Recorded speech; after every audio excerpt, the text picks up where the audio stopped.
जय श्री राधे कृष्णा। आप सभी का दिन शुभ और मंगलमय हो और भगवान श्री राधे कृष्ण की कृपा आप सभी भक्त जनों पर सदा बनी रहे। आज आप सुनेंगे आषाढ़ मास महात्म्य का अंतिम अध्याय 29 और इसके बाद आप हमारे चैनल पर सावन मास महात्म्य की कथाएं और शिव महापुराण की कथाएं भी नियम से सुनेंगे। आषाढ़ मास महात्म्य की सभी कथाओं को सुनने के लिए, उन्हें लाइक और कमेंट्स करने के लिए आप सभी भक्त जनों का बहुत बहुत आभार। अब सुनिए आज का अध्याय। समस्त ब्रजवासी जब इंद्रोत्सव का आयोजन करने लगे, उन्हें उत्सव के लिए अत्यंत उत्सुक देखकर परम बुद्धिमान श्री कृष्ण ने बड़े बूढ़े गोपों से कौतूहलवश पूछा, यह इंद्रोत्सव क्या वस्तु है जिससे आप लोगों को इतना हर्ष हुआ है? श्री कृष्ण को अत्यंत आदर पूर्वक प्रश्न करते देखकर नंद गोप ने कहा, बेटा, देवराज इंद्र मेघ और जल के स्वामी हैं। उन्हीं से प्रेरित होकर मेघ जलमय रस की वृष्टि करते हैं। उस वर्षा से ही अन्न पैदा होता है जिसे हम तथा अन्य देहधारी खाकर जीवन निर्वाह करते और देवता आदि को भी तृप्त करते हैं। ये दूध और बछड़ों वाली गौएं इंद्र के बढ़ाए हुए अन्न से ही संतुष्ट होकर हृष्ट पुष्ट रहती हैं। जहाँ वर्षा करने वाले मेघ होते हैं, वहां बिना खेती की भूमि नहीं दिखाई देती, कोई ऋणग्रस्त नहीं रहता और वहां एक भी भूख से पीड़ित मनुष्य दिखाई नहीं देता। मेघ सूर्य की किरणों द्वारा इस पृथ्वी का जल ग्रहण करते और फिर संपूर्ण लोगों की भलाई के लिए उसे बरसाते हैं। अतः वर्षा काल में सब राजा लोग, हम और अन्य देहधारी भी बड़ी प्रसन्नता के साथ उत्सव मनाते और देवराज इंद्र की पूजा करते हैं। इंद्र पूजा के विषय में नंद गोप का ऐसा कथन सुनकर भगवान दामोदर ने इंद्र को कुपित करने के उद्देश्य से कहा, पिताजी, हम लोग न तो खेती करते हैं और न व्यापार से ही जीविका चलाते हैं। हमारे देवता तो ये गौएं ही हैं, क्योंकि हम सब लोग वनवासी हैं। अन्वीक्षिकी, त्रयी, वार्ता और दंड नीति, ये 4 प्रकार की विद्याएं हैं। इनमें से वार्ता का संबंध हम लोगों से है, अतः उसका वर्णन सुनिए। कृषि, वाणिज्य और पशुपालन, इन 3 वृत्तियों पर वार्ता अवलंबित रहती है। कृषि किसानों की वृत्ति है और वाणिज्य क्रय विक्रय करने वाले वैश्यों की। हम लोगों की सबसे प्रधान वृत्ति है गोपालन। इस प्रकार ये वार्ता के 3 भेद हैं। उपयुक्त 4 विद्याओं में से जो जिस विद्या से निर्वाह करता है, वही उसके लिए महान देवता है। उसे उसी की पूजा अर्चना करनी चाहिए, वही उसके लिए उपकारक है। जो मनुष्य एक का दिया हुआ फल भोगता और किसी दूसरे की पूजा करता है, वह इस लोक या परलोक में कहीं भी कल्याण का भागी नहीं होता। हमारे इस ब्रज की जो प्रख्यात सीमाएं हैं, उनका पूजन होना चाहिए। सीमा के भीतर वन है और वन के भीतर संपूर्ण पर्वत हैं, जो हमारे लिए परम आश्रय है। अतः हमें गिरि यज्ञ और गो यज्ञ आरंभ करना चाहिए। देवराज इंद्र से हमारा क्या लाभ होता है? हमारे लिए तो गौएं और गिरिराज ही देवता हैं। ब्राह्मण मंत्र युक्त यज्ञ को प्रधानता देते हैं। किसानों के यहाँ सीर यज्ञ होता है, अर्थात हल पूजन, और हम जैसे वन एवं पर्वतों में रहने वाले लोग गिरि यज्ञ और गो यज्ञ का अनुष्ठान करें तो उत्तम है। इसलिए मेरा विचार तो यह है कि आप लोग भांति भांति की पूजा सामग्रियों से गिरिराज गोवर्धन की पूजा करें। संपूर्ण ब्रज का दूध एकत्र किया जाए और उसे ब्राह्मणों तथा अन्य याचकों को भोजन कराया जाए। इस प्रकार गोवर्धन का पूजन, होम, ब्राह्मण भोजन हो जाने पर गौओं का शरद ऋतु में प्राप्त होने वाले पुष्पों द्वारा श्रृंगार किया जाए और वे गिरिराज की परिक्रमा करें। हे गोपगण, यही मेरी सम्मति है। यदि आप लोग प्रेम पूर्वक यह यज्ञ करेंगे तो इसके द्वारा गौएं और गिरिराज गोवर्धन प्रसन्न होंगे, साथ ही मुझे भी बड़ी प्रसन्नता होगी। श्री कृष्ण का यह वचन सुनकर नंद आदि ब्रजवासियों के मुख हर्ष से प्रफुल्लित हो उठे। वे बोले, बहुत ठीक बेटा, तुमने जो अपना मत प्रकट किया है वह बहुत सुंदर है। हम लोग वही करेंगे। अब गिरि यज्ञ का ही आरंभ किया जाए। ऐसा कहकर ब्रजवासियों ने गिरि यज्ञ का अनुष्ठान किया।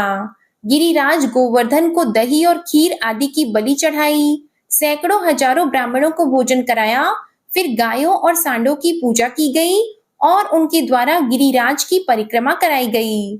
सांड जल से भरे मेघ की भांति गर्जना करते और भगवान श्री कृष्ण दूसरे रूप में पर्वत के शिखर पर जा बैठे और मैं ही मूर्तिमान गिरिराज हूँ ऐसा कहकर गोपों द्वारा अर्पित किए हुए नाना प्रकार के अन्नों का भोग लगाने लगे तथा अपने कृष्ण रूप से ही गोपों के साथ पर्वत शिखर पर चढ़कर उन्होंने अपने द्वितीय शरीर गिरिराज का पूजन भी किया।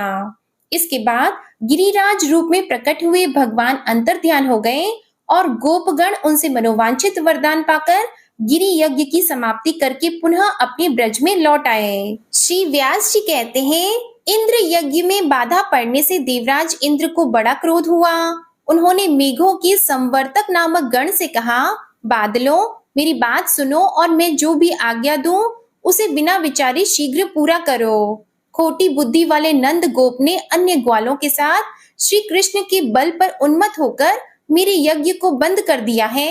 इसलिए उनकी जो सबसे बड़ी आजीविका है और जिनका पालन करने के कारण वे गोप कहलाते हैं, उन गौओं को मूसलाधार वर्षा से पीड़ित करो। मैं भी पर्वत शिखर के समान ऊंचे ऐरावत पर सवार होकर वायु के संयोग से तुम लोगों की सहायता करूंगा। देवराज की ऐसी आज्ञा पाकर मेघों ने गौओं का संहार करने के लिए बड़ी भयंकर आंधी और वर्षा आरंभ की। एक ही क्षण में पृथ्वी, दिशाएं और आकाश धारावाहिक वर्षा के कारण एक हो गए। वर्षा के साथ ही वायु भी बड़ी तेजी से चल रही थी। इससे कांपती हुई गौएं प्राण त्यागने लगी। कुछ गौएं अपने अंग में बछड़ों को छिपाकर खड़ी थी। जल की तेज धारा बहने से कितनी ही गायों के बछड़े बह गए। बछड़ों का मुख अत्यंत दयनीय हो गया था। वायु के वेग से उनकी गर्दन कांप रही थी, मानो वे आर्त होकर मंद स्वर में श्री कृष्ण से त्राही त्राही की पुकार कर रही थी।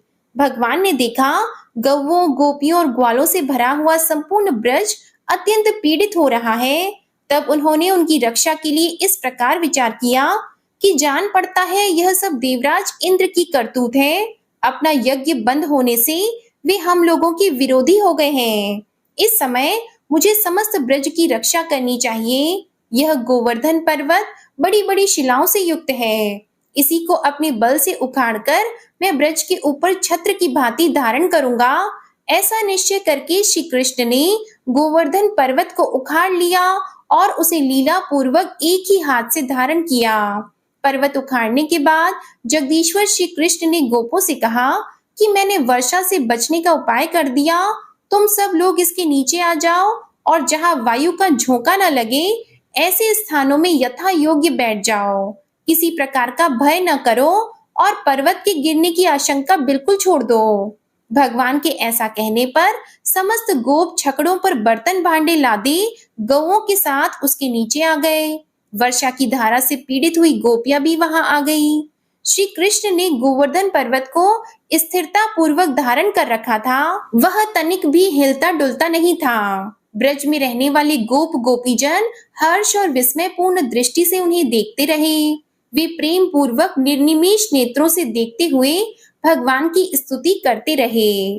नंद के ब्रज में मेघों ने लगातार 7 रातों तक वर्षा की। वे इंद्र की आज्ञा से गोपों का विनाश करने पर तुले थे, परंतु श्री कृष्ण तब तक उस पर्वत को धारण किए खड़े ही रह गए। इससे गोकुल की पूर्ण रक्षा हुई और इंद्र की प्रतिज्ञा झूठी हो गई। तब उन्होंने बादलों को वर्षा करने से रोक दिया। बादल हट गए, आकाश स्वच्छ हो गया और इंद्र का षड्यंत्र सफल न हो सका। तब समस्त ब्रज के लोग प्रसन्नता पूर्वक वहां से निकलकर पुनः अपने स्थान पर आए। फिर श्री कृष्ण ने भी महापर्वत गोवर्धन को यथा स्थान रख दिया। ब्रजवासी विस्मित होकर उनकी यह लीला देख रहे थे। श्री कृष्ण ने गोवर्धन पर्वत धारण करके समूचे गोकुल को बचा लिया। यह जानकर इंद्र को उनके दर्शन की इच्छा हुई। वे महागज ऐरावत पर आरूढ़ होकर ब्रज में आए। वहां देवराज ने गोवर्धन पर्वत के पास श्री कृष्ण का दर्शन किया। वे गोप शरीर धारण करके गौएं चरा रहे थे। उनका पराक्रम अनंत था। संपूर्ण जगत के रक्षक भगवान श्री कृष्ण वहां ग्वाल बालों से घिरे हुए खड़े थे। ऊपर पक्षीराज गरुड़ अन्य प्राणियों से अदृश्य रहकर श्री हरि के मस्तक पर अपने पंखों से छाया कर रहे थे। यह देखकर देवराज इंद्र एकांत में ऐरावत हाथी से उतरे और प्रेम से एकटक देखते हुए भगवान मधुसूदन से मुस्कुराकर बोले, महाबाहु श्री कृष्ण, मैं आपके पास जिस कार्य के लिए आया हूँ उसे सुनिए। मेरे प्रति कोई अन्यथा विचार नहीं करना चाहिए। परमेश्वर, आप ही संपूर्ण जगत के आधार हैं और पृथ्वी का भार उतारने के लिए भूतल पर अवतीर्ण हुए हैं। मेरा यज्ञ बंद होने से मेरे मन में विरोध जाग उठा और मैंने गोकुल का नाश करने के लिए बड़े बड़े मेघों को वर्षा करने की आज्ञा दे दी। उन्होंने ही यह संहार मचाया है, परंतु आपने महापर्वत गोवर्धन को उखाड़कर समस्त गवों को कष्ट से बचा लिया। वीरवर, आपके इस अद्भुत कर्म से मुझे बड़ी प्रसन्नता हुई है। कृष्ण, मैं तो अब ऐसा मानता हूँ कि आज ही देवताओं का सारा प्रयोजन सिद्ध हो गया, क्योंकि आपने एक ही हाथ से इस गिरिराज को ऊपर उठा रखा था। श्री कृष्ण, आपने गोवंश की बहुत बड़ी रक्षा की है, अतः आपका आदर करने के लिए मैं गवों की प्रेरणा से यहाँ आपके पास आया हूँ। गवों के आदेश अनुसार आज मैं उपेंद्र के पद पर आपका अभिषेक करूंगा। आज से आप गवों के इंद्र होकर गोविंद नाम से विख्यात होंगे। ऐसा कहकर देवराज इंद्र ने ऐरावत हाथी से घंटा उतारा, उसमें पवित्र जल भरा हुआ था। उस दिव्य जल से उन्होंने श्री कृष्ण का अभिषेक किया। श्री कृष्ण का अभिषेक होते समय गौओं ने तत्काल अपने थनों से दूध की धारा बहाकर वसुधा को भिगो दिया। अभिषेक का कार्य पूरा करके शचीपति इंद्र ने प्रेम और विनय पूर्वक श्री कृष्ण से फिर कहा, महाभाग, यह सब तो मैंने गौओं के आदेश से किया है। अब पृथ्वी का भार उतरवाने की इच्छा से मैं जो और कुछ बातें निवेदन करता हूँ उन्हें भी सुनिए। मेरे अंश से इस पृथ्वी पर एक श्रेष्ठ पुरुष उत्पन्न हुआ है जिसका नाम अर्जुन है। आप उसकी सदा रक्षा करते रहें। हे मधुसूदन, अर्जुन वीर पुरुष है। वह इस भूमि का भार उतारने में आपकी सहायता करेगा। जैसे अपनी रक्षा की जाती है वैसे ही आपको अर्जुन की भी रक्षा करनी चाहिए। श्री भगवान बोले, देवराज, मैं जानता हूँ भरत वंश में आपके अंश से अर्जुन की उत्पत्ति हुई है। मैं जब तक इस धरती पर रहूंगा अर्जुन की रक्षा करूंगा। मेरे रहते अर्जुन को युद्ध में कोई भी जीत नहीं सकेगा।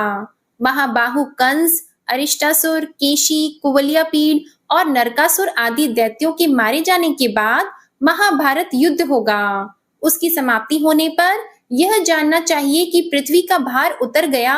अब आप जाइए, पुत्र के लिए चिंता न कीजिए। मेरे आगे अर्जुन का कोई भी शत्रु सफल न हो सकेगा। केवल अर्जुन के लिए ही मैं युधिष्ठिर आदि पांचों भाइयों को महाभारत के अंत में कुंती देवी के पास सकुशल लौटाऊंगा। श्री कृष्ण के ऐसा कहने पर देवराज इंद्र ने उन्हें छाती से लगाया और ऐरावत पर आरूढ़ होकर पुनः स्वर्ग को प्रस्थान किया। इसके बाद श्री कृष्ण गौओं और ग्वाल बालों के साथ पुनः ब्रिज में लौट आए। गोपियों की आंखें उनके पथ पर लगी हुई थी। उनकी दृष्टि से वह मार्ग पवित्र हो गया था। इंद्र के चले जाने पर गोपों ने अनायास ही अद्भुत कर्म करने वाले श्री कृष्ण से प्रेम पूर्वक कहा, महाभाग, आपने गोवर्धन पर्वत उठाकर हमारी और गौओं की बहुत बड़े भय से रक्षा की है। तात, यह अनुपम बाल लीला, समाज में नीचा समझा जाने वाले ग्वाले का शरीर और आपका दिव्य कर्म, यह सब क्या है? आपने जल में प्रवेश करके कालिया नाग का दमन किया, प्रलंब को मार गिराया और गोवर्धन पर्वत को हाथ पर उठा लिया। इससे हमारे मन में संदेह पैदा होता है।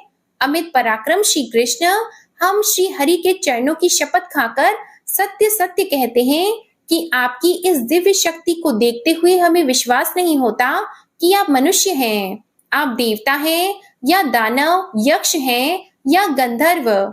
इन सब बातों का विचार करने से हमारा क्या लाभ है? आप कोई भी क्यों न हो, इस समय हमारे बांधव हैं, अतः आपको नमस्कार है। हम देखते हैं स्त्री और बालकों सहित समस्त ब्रज का आपके प्रति प्रेम बढ़ रहा है और यह कर्म भी आपका ऐसा है जिसे संपूर्ण देवता भी नहीं कर सकते। अभी आप बालक हैं, फिर भी आपके बल की कोई सीमा नहीं है। इधर आपने हम लोगों में जन्म लिया है जो अच्छी श्रेणी में नहीं गिना जाता। अमेयात्मन, इन सब बातों पर विचार करने से आप हमारे मन में शंका उत्पन्न कर देते हैं। गोपों की यह बात सुनकर भगवान कुछ काल तक प्रेम से रूठकर चुपचाप बैठे रहे। फिर इस प्रकार बोले, गोपगण, यदि मेरे साथ संबंध होने से आपको लज्जा नहीं आती हो अथवा यदि मैं आप लोगों का प्रिय हूँ, तो इस प्रकार विचार करने की क्या आवश्यकता है। यदि मुझ पर आपका प्रेम है अथवा मैं आपकी प्रशंसा का पात्र हूँ, तो मेरे प्रति अपने बंधु बांधवों के समान ही स्नेह रखिए। मैं न देवता हूँ, न गंधर्व हूँ, न यक्ष हूँ और न दानव हूँ। मैं तो आपका बंधु होकर उत्पन्न हुआ हूँ, अतः यही आपको मानना चाहिए। इसके विपरीत किसी भी विचार को मन में स्थान नहीं देना चाहिए। श्री हरि का यह वचन सुनकर गोप मौन हो गए। वे यह सोचकर कि कन्हैया हमारी बातें सुनकर रूठ गया है, वहां से चुपचाप चले गए। इसके बाद एक दिन निशा काल में श्री कृष्ण ने देखा, आकाश स्वच्छ है, शरद चंद्र की मनोरम चांदनी चारों ओर फैली है, कुमुदनी खिली है, जिसकी आमोदमय सुगंध से संपूर्ण दिशाएं महक रही हैं। वन में सब ओर भौरे गुंज रहे हैं, जिससे वह वन श्रेणी अत्यंत मनोहारिणी जान पड़ती है। प्रकृति की यह नैसर्गिक शोभा देखकर उन्होंने गोपियों के साथ रास करने का विचार किया। श्री कृष्ण ने अत्यंत मधुर स्वर में संगीत की मधुर तान छेड़ दी, जो वनिताओं को बहुत ही प्रिय थी। गीत की मनोरम ध्वनि सुनकर गोपियां घर छोड़कर निकल पड़ी और बड़ी उतावली के साथ उस स्थान पर आ पहुंची जहां मधुसूदन मुरली बजा रहे थे। वहां आकर कोई गोपी तो उनके स्वर में स्वर मिलाकर धीरे धीरे गाने लगी, कोई ध्यान देकर सुनती हुई मन ही मन भगवान का स्मरण करने लगी, कोई कृष्ण कृष्ण कहकर लज्जा गई, कोई प्रेमांध होकर लज्जा को तिलांजलि देकर उनके बगल में खड़ी हो गई, कोई गोपी बाहर गुरुजनों को खड़ा देख घर के भीतर ही रह गई और नेत्र बंद करके तन्मय होकर गोविंद का ध्यान करने लगी। गोपियों से घिरे हुए श्री कृष्ण रास लीला का रस वादन करने को उत्सुक थे, अतः उन्होंने शरतकालीन चंद्रमा की ज्योत्सना से अत्यंत मनोरम प्रतीत होने वाली उस रजनी का सम्मान किया, रास आरंभ करके उसे गौरव प्रदान किया। इसी बीच में श्री कृष्ण गायब होकर कहीं अन्यत्र चले गए। गोपियों का शरीर श्री कृष्ण की चेष्टाओं के अधीन था। वे झुंड की झुंड अपने प्रियतम की खोज के लिए वृंदावन में विचरने लगी। उनकी मन में केवल श्री कृष्ण के दर्शन की लालसा थी। वे वृंदावन की भूमि पर रात्रि में श्री कृष्ण के चरण चिन्ह देखकर उन्हें चारों ओर ढूंढ रही थी। श्री कृष्ण की विभिन्न लीलाओं का अनुकरण करती हुई उन्हीं में व्यग्र हो सभी गोपियां एक ही साथ वृंदावन में विचरने लगी। बहुत खोजने पर भी जब श्री कृष्ण नहीं मिले, तब उनके दर्शन से निराश हो वे सब की सब लौटकर यमुना के तट पर आईं और उनके मनोहर चरित्रों का गान करने लगी। इतने में ही श्री कृष्ण उन्हें आते दिखाई दिए। उनका मुख कमल खिला था। त्रिभुवन की रक्षक और लीला से ही सब कुछ करने वाले श्री कृष्ण को आते देख कोई गोपी अत्यंत हर्ष से भर गई। उसके नेत्र प्रसन्नता से खिल उठे और वह कृष्ण कृष्ण कृष्ण की रट लगाने लगी। किसी ने भौहें टेढ़ी करके उनकी ओर देखा और नेत्र रूपी भ्रमरों के द्वारा उनके मुख कमल की सौंदर्य माधुरी का पान करने लगी। किसी गोपी ने गोविंद को निहारकर अपने नेत्र बंद कर लिए और उन्हीं के रूप का ध्यान करती हुई वह योग आरूढ़ सी प्रतीत होने लगी। तब माधव ने किसी को प्रिय वचन कहकर और किसी को कुटिल भ्रूभृंगी से निहार कर मनाया। सबका चित्त प्रसन्न हो गया। फिर उदार चरित्रों वाले श्री कृष्ण ने रास मंडली बनाई और समस्त गोपियों के साथ आदर पूर्वक रास लीला की।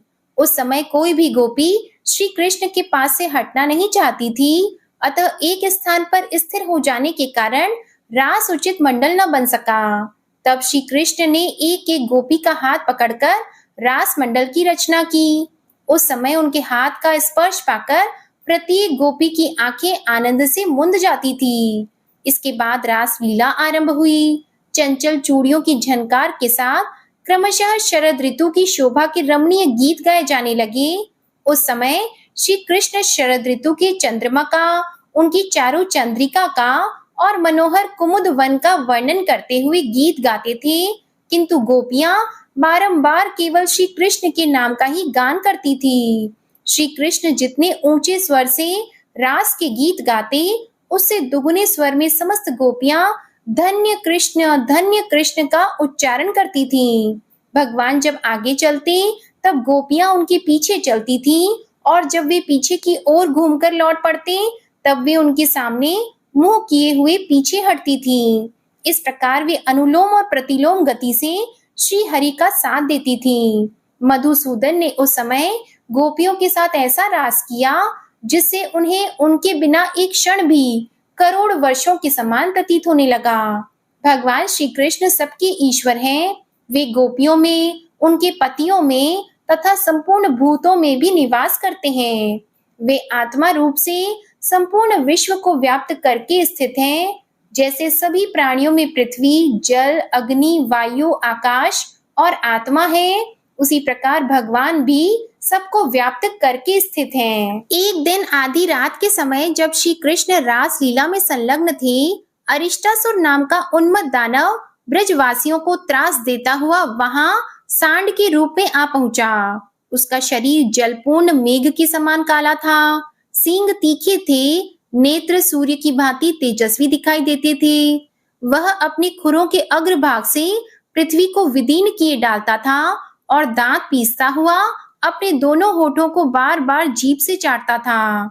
उसके कंधों की गांठें अत्यंत कठोर थी और उसने क्रोध के मारे अपनी पूंछ ऊपर उठा रखी थी। उसकी गर्दन लंबी और मुख विशाल था। वृक्षों से टक्कर लेने के कारण उसके ललाट में घाव के कई चिन्ह थे। सांड का रूप धारण करने वाला वह दैत्य गौओं के गर्भ गिरा देता और सबको बड़ी तेजी से मारता हुआ सदा वन में घूमा करता था। उसके नेत्र बड़े भयंकर थे।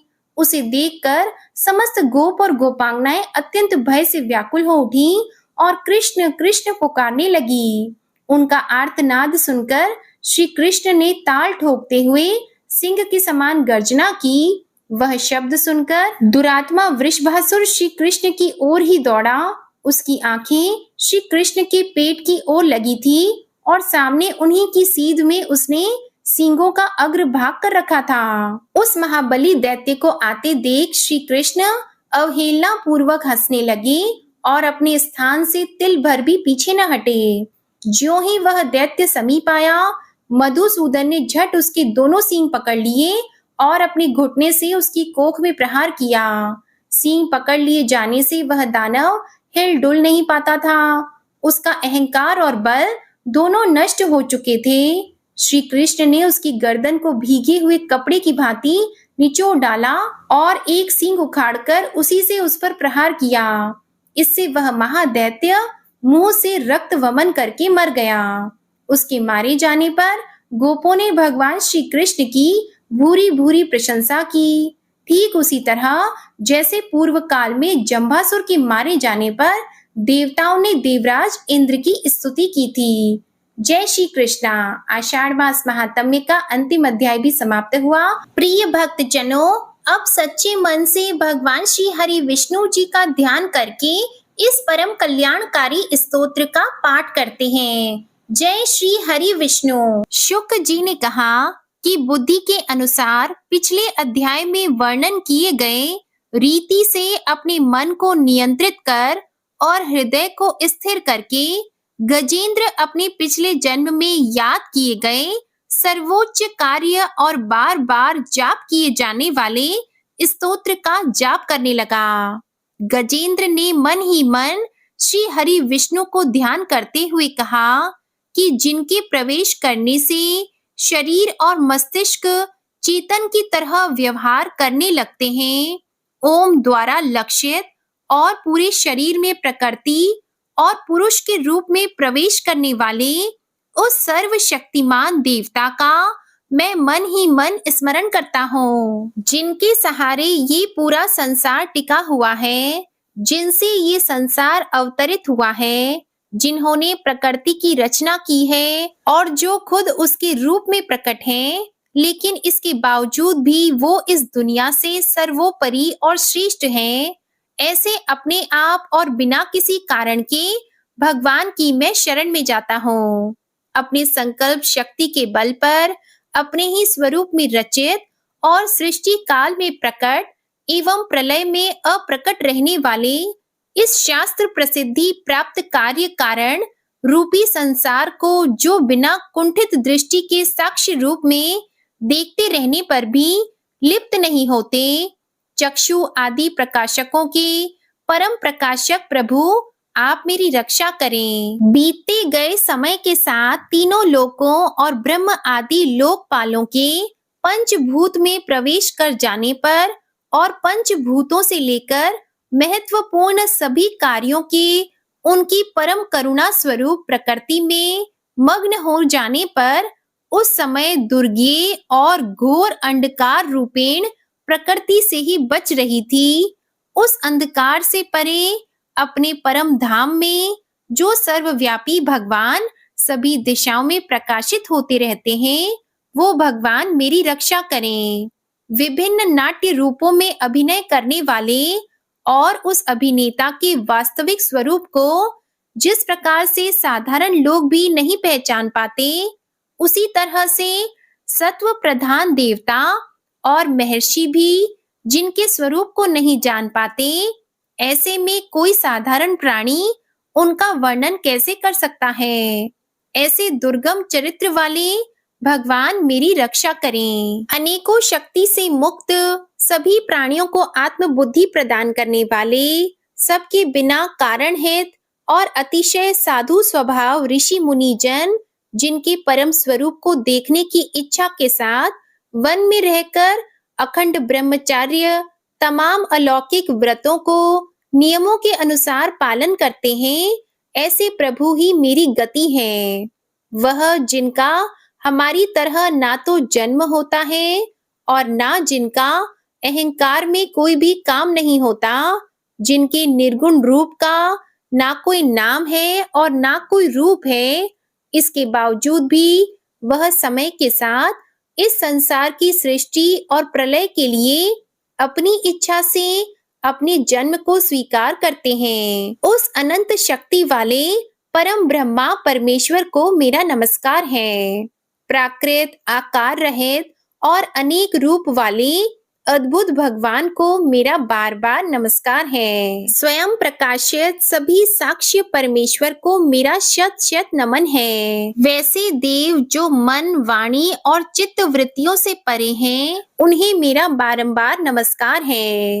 विवेक से परिपूर्ण पुरुष के द्वारा सभी सत्व गुणों से परिपूर्ण निवृत्ति धर्म के आचरण से मिलने वाले योग्य मोक्ष सुख की अनुभूति रूपी भगवान को मेरा नमस्कार है। सभी गुणों के स्वीकार शांत रजोगुण को स्वीकार करके अत्यंत और तमोगुण को अपनाकर मूड से जाने जाने वाले बिना भेद के और हमेशा सद्भाव से ज्ञान धनी प्रभु को मेरा नमस्कार है। शरीर के इंद्रिय के समुदाय रूप सभी पिंडों के ज्ञाता सभी के स्वामी और साक्षी स्वरूप देव आपको मेरा नमस्कार है।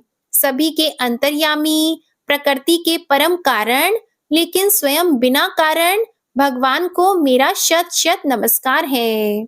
सभी इंद्रियों और सभी विषयों के जानकार सभी प्रतीतियों के कारण रूप संपूर्ण जड़ प्रपंच और सबकी मूलभूता अविद्या के द्वारा सूचित होने वाले और सभी विषयों में अविद्या रूप से भासने वाले भगवान को मेरा नमस्कार है। सबके कारण लेकिन स्वयं बिना कारण होने पर भी बिना किसी परिणाम के होने की वजह से अन्य कारणों से भी विलक्षण कारण आपको मेरा बार बार नमस्कार है। सभी वेदों और शास्त्रों के परम तात्पर्य मोक्ष रूपी और श्रेष्ठ पुरुषों की परम गति देवता को मेरा नमस्कार है। वह जो त्रिगुण रूपों में छिपी हुई ज्ञान रूपी अग्नि है, वैसे गुणों में हलचल होने पर जिनके मन मस्तिष्क में संसार को रचने की वृत्ति उत्पन्न हो उठती हो और जो आत्मा तत्व की भावना के द्वारा विधि निषेध रूप शास्त्र से भी ऊपर उठे हो, जो महाज्ञानी महात्माओं में स्वयं प्रकाशित हो रहे हो, ऐसे भगवान को मेरा नमस्कार है। मेरे जैसे शरणागत पशु के समान जीवों की अविद्या रूप फांसी को पूर्ण रूप से काट देने वाले परम दयालु और दया दिखने में कभी भी आलस नहीं करने वाले भगवान को मेरा नमस्कार है। अपने अंश से सभी जीवों के मन में अंतर्यामी रूप से प्रकट होने वाले सर्वनियंता अनंत परमात्मा आपको मेरा नमस्कार है। जो शरीर, पुत्र, मित्र, घर और संपत्ति सहित कुटुंबियों में अशक्त लोगों के द्वारा कठिनाई से मिलते हों और मुक्त पुरुषों के द्वारा अपने हृदय में निरंतर चिंतित ज्ञान स्वरूप सर्वसमर्थ परमेश्वर को मेरा नमस्कार है। वह जिन्हें धर्म, अभिलषित भोग, धन और मोक्ष की कामना से मनन करके लोग अपनी मनचाही इच्छा पूर्ण कर लेते हैं, अपितु जिन्हें विभिन्न प्रकार के अयाचित भोग और अविनाशी पार्षद शरीर भी देते हैं, वैसे अत्यंत दयालु प्रभु मुझे इस प्रकार के विपदा से हमेशा के लिए बाहर निकालें। वह जिनके एक से अधिक भक्त हैं, जो मुख्य रूप से एकमात्र उसी भगवान की शरण में हैं, जो धर्म, अर्थ आदि किसी भी पदार्थ की अभिलाषा नहीं रखते हैं, जो केवल उन्हीं के परम मंगलमय एवं अत्यंत विलक्षण चरित्र का गुणगान करते हुए उनके आनंदमय समुद्र में गोती लगाते रहते हैं, उन अविनाशी, सर्वव्यापी, सर्वमान्य ब्रह्म आदि के भी नियामक अभक्तों के लिए भी हमेशा प्रकट होने वाले, भक्ति योग द्वारा प्राप्त, अत्यंत निकट होने पर भी माया के कारण अत्यंत दूर महसूस होने वाले, इंद्रियों के द्वारा अगम्य और अत्यंत दुर्विज्ञेय, अंतर रहित लेकिन सभी के आदि कारक और सभी तरफ से परिपूर्ण उस भगवान की मैं स्तुति करता हूँ।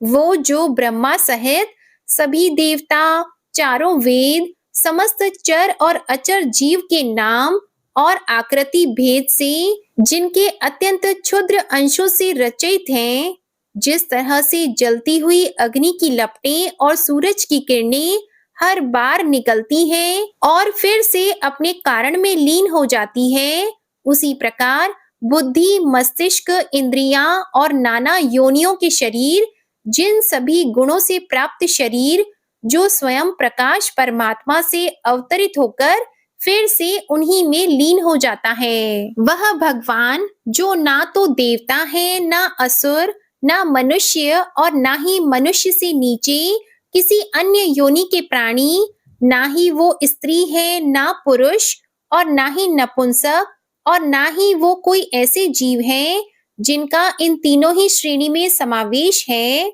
वो ना तो गुण है, ना कर्म है, वो ना ही कार्य है और ना ही कारण। इन सभी योनियों का निषेध होने पर जो बचता है वही उनका असली रूप है। ऐसे प्रभु मेरा उत्थान करने के लिए प्रकट हो। अब मैं इस मगरमच्छ के चंगुल से आजाद होने के बाद जीवित नहीं रहना चाहता। इसकी वजह यह है कि मैं सभी तरफ से अज्ञानता से ढके इस हाथी के शरीर का क्या करूं? मैं आत्मा के प्रकाश से ढक देने वाले अज्ञानता से युक्त इस हाथी के शरीर से मुक्त होना चाहता हूँ, जिसका काल क्रम से अपने नाश नहीं होता बल्कि ईश्वर की दया और ज्ञान से उदय हो पाता है। इस प्रकार से मोक्ष के लिए लालायित संसार के रचयिता स्वयं संसार के रूप में प्रकट, लेकिन संसार से परे, संसार में एक खिलौने की तरह खेलने वाले, संसार में आत्म रूप से व्याप्त, अजन्मा, सर्वव्यापी एवं प्राप्य वस्तुओं में सर्वश्रेष्ठ श्री हरि का केवल स्मरण करता हूँ और उनकी शरण में जाता हूँ। वह जिन्होंने भगवत शक्ति रूपी योग के द्वारा कर्मों को जला डाला है, जिन्हें समस्त योगी ऋषि अपने योग के द्वारा अपनी शुद्ध हृदय में प्रकट देखते हैं, उन योगेश्वर भगवान को मेरा नमस्कार है। वह जिनके तिगुणे शक्तियों का राग, रूप, वेग और असहाय है, जो सभी इंद्रियों के विषय रूप में मौजूद हैं, वह जिनकी इंद्रियां समस्त विषयों में ही बसी रहती हैं। ऐसे लोग जिनको मार्ग मिलना भी असंभव नहीं है, वैसे शरणागत एवं अपार शक्तिशाली वाले भगवान आपको मेरा नमस्कार है। वह जिनकी अविद्या नाम के शक्ति के कार्य रूप से ढके हुए हैं, वह जिनके रूप को जीव समझ नहीं पाते, ऐसे अपार महिमा वाले भगवान की मैं शरण लेता हूँ। श्री शुकदेव जी कहते हैं कि वह जिसने पूर्व प्रकार से भगवान के भेद रहित सभी निराकार रूप का वर्णन किया था, उस गजराज के करीब जब ब्रह्मा जी साथ में अन्य कोई देवता नहीं आए, जो अपने विभिन्न प्रकार की विशेष विग्रह को ही अपना रूप मानते हैं, ऐसे में साक्षात विष्णु जी, जो सभी के आत्मा होने के कारण सभी देवताओं के रूप हैं, तब वहां प्रकट हुए। गजराज को इस प्रकार से दुखी देखकर और उसके पढ़े गए स्तुति को सुनकर चक्रधारी प्रभु इच्छा अनुसार वेग वाले गरुड़ की पीठ पर सवार होकर सभी देवों के साथ उस स्थान पर पहुंचे जहां वह गज था। सरोवर के अंदर महाबलशाली मगरमच्छ द्वारा जकड़े और दुखी उस हाथी ने आसमान में गरुड़ की पीठ पर बैठे और हाथों में चक्र लिए भगवान विष्णु को आते हुए जब देखा, तो वह अपनी सूंड में पहले से ही उनकी पूजा के लिए रखे कमल के फूल को श्री हरि पर बरसाते हुए कहने लगा, सर्व पूज्य भगवान श्री हरि, आपको मेरा प्रणाम। सर्व पूज्य भगवान श्री हरि, आपको मेरा नमस्कार। लाचार हाथी को देखकर श्री हरि विष्णु गरुड़ से नीचे उतरकर सरोवर में उतर आए और बेहद दुखी होकर ग्राह सहित उस गज को तुरंत ही सरोवर से बाहर निकाल आए और देखते ही देखते अपने चक्र से मगरमच्छ के गर्दन को काट दिए और हाथी को उस पीड़ा से बाहर निकाल लिया। प्रिय भक्तजनों, इस प्रकार गजेंद्र मोक्ष स्तोत्र संपूर्ण हुआ। प्रेम से बोलिए भगवान श्री हरि विष्णु जी की जय।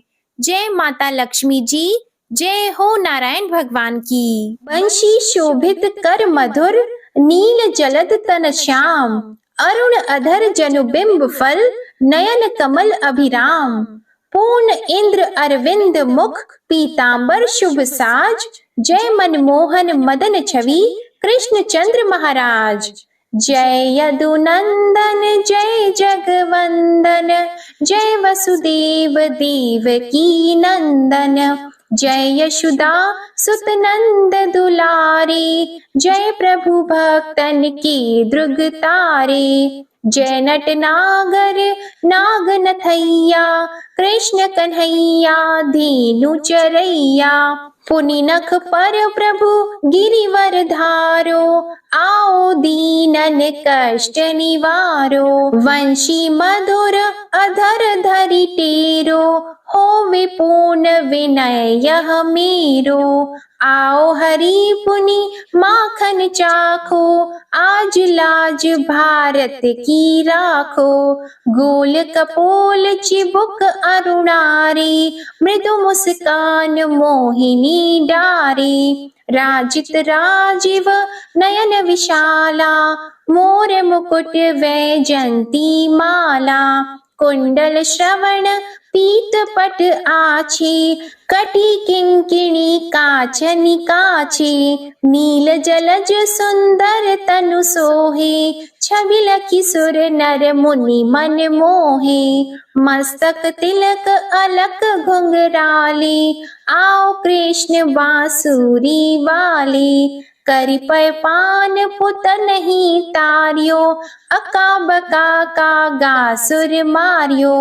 मधुवन जलत अगिन तब ज्वाला, भय शीतल लखतहि नंद लाला। सुरपति जब ब्रज चढ़्योर साई, मूसर धार वारी वर्षाई। लगत लगत व्रज चहन बहायो, गोवर्धन नख धारी बचायो। लखी यशोदा मन भ्रम अधिकाई, मुख मंद 14 भुवन दिखाई। दुष्ट कंस अति उधम मचायो, कोटि कमल जब फूल मंगायो, नाथी कली यहीं तब तुम लीन है, चरण चिन्ह दे निर्भय कीन है। करि गोपिन संग रास विलासा, सबकी पूर्ण करि अभिलाषा। केतिक महा असुर संहार्यो, कंसहि केस पकड़ी दे मार्यो। मात पिता की बंदी छुड़ाई, उग्रसेन कह राज दिलाई। महिषी मृतक छहो सुत लायो, मातु देव की शोक मिटायो। भौमासुर मुर दैत्य सहारी, लाए शत दश सहस कुमारी। देवी मही तृण चीर सहारा, जरा सिंधु राक्षस कहि मारा। असुर बकासुर आदिक मार्यो, भक्तन के तब कष्ट निवार्यो। दीन सुदामा की दुख टार्यो, तंदुल तीन मूठ मुख डार्यो। श्री कृष्ण चालीसा समाप्त होती है। प्रेम से बोलिए भगवान श्री कृष्ण की जय, गौ माता की जय। इसके आगे का वृतांत आप अगले अध्याय में सुनेंगे। आपको आज की कथा पसंद आए तो वीडियो को लाइक करिएगा, शेयर करिएगा, कमेंट में भगवान श्री राधे कृष्ण की जय लिखिएगा और चैनल को भी सब्सक्राइब करिएगा। इसी के साथ आज आप हमारे चैनल पर सत्यनारायण व्रत कथा और पूर्णिमा की व्रत कथा भी जरूर सुनिएगा। प्रेम से बोलिए राधे कृष्ण भगवान की जय।